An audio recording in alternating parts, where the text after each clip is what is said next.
സന്തോഷത്തിലാണ് വെള്ളാരം പറമ്പിൽ സുന്ദരി എന്ന വീട്ടമ്മ. വാണിയംകുളം സേവാഭാരതി നിർമ്മിച്ച മൂന്നാമത്തെ സ്നേഹഭവനമാണ് സുന്ദരിയുടേത്.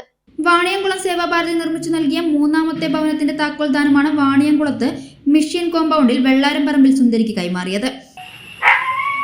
മാനവസേവ, അതാണ് മാധവസേവ. അതിൻ്റെ ഒരു ഉദാഹരണമാണ് നമ്മളിപ്പോൾ ഇവിടെ കാണുന്നത്. ഈ അമ്മയ്ക്ക് നമുക്ക് ഇവിടുത്തെ ആളുകളുടെ എല്ലാവരുടെയും സഹായത്തോട് കൂടിയിട്ട് ഒരു കൊച്ചു വീട് ഉണ്ടാക്കി കൊടുക്കാൻ കഴിഞ്ഞു എന്നതാണ്.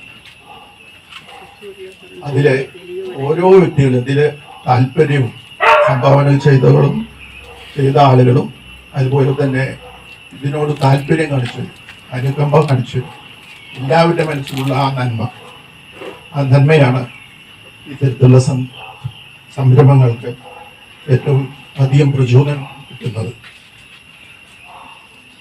നമുക്ക് എല്ലാവർക്കും ഈ രാഷ്ട്ര സേവനം എന്ന് വെച്ചാൽ മാതൃസേവനം.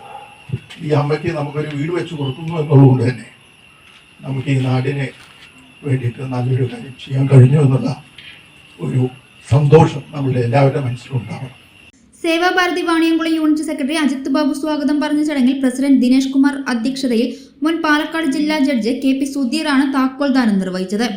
സേവാഭാരതി പാലക്കാട് ജില്ലാ സംഘടനാ സെക്രട്ടറി മണികണ്ഠൻ സേവാ സന്ദേശം നൽകി. സേവാഭാരതി വാണിയംകുളം യൂണിറ്റ് ട്രഷറർ മോഹനൻ അടക്കമുള്ള സേവാഭാരതി പ്രവർത്തകരും സന്നിഹിതരായിരുന്നു. ഇത്തരത്തിലൊരു കർമ്മം ഏറ്റെടുത്തുകൊണ്ട് അതിൻ്റെ ഉദ്യമം പൂർത്തീകരണത്തിൽ ഇന്ന് അതിൻ്റെ താക്കോൽദാനമാണ് ഇവിടെ നടന്നത്.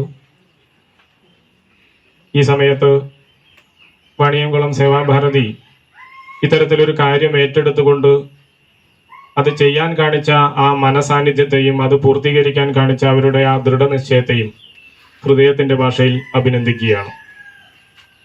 ഒരുപക്ഷെ സേവാഭാരതിയുടെ പ്രവർത്തകർ ഇത്തരത്തിലുള്ള ഒരു അഭിനന്ദനം അർഹിക്കുന്നില്ല. കാരണം അവര് മനസ്സാൽ ഇത് ഒരു കടമയാണ്, ഇത് നമ്മൾ ചെയ്യേണ്ട ഒരു കടമയാണ് എന്ന ഉദ്ദേശത്തോടു കൂടിയാണ് അഹോരാത്രം ഇതിനു വേണ്ടി പ്രവർത്തിച്ചത് എന്നുള്ളത് കൊണ്ട് അവരാരും തന്നെ മനസ്സുകൊണ്ട് ഞങ്ങളെ അഭിനന്ദിക്കണം, അഭിനന്ദിച്ചാൽ മാത്രമാണ് ഇനി ഇത്തരത്തിലുള്ള പ്രവർത്തനം ചെയ്യൂ എന്നുള്ള ഒരു മാനസികാവസ്ഥയുള്ള ആളുകളല്ല.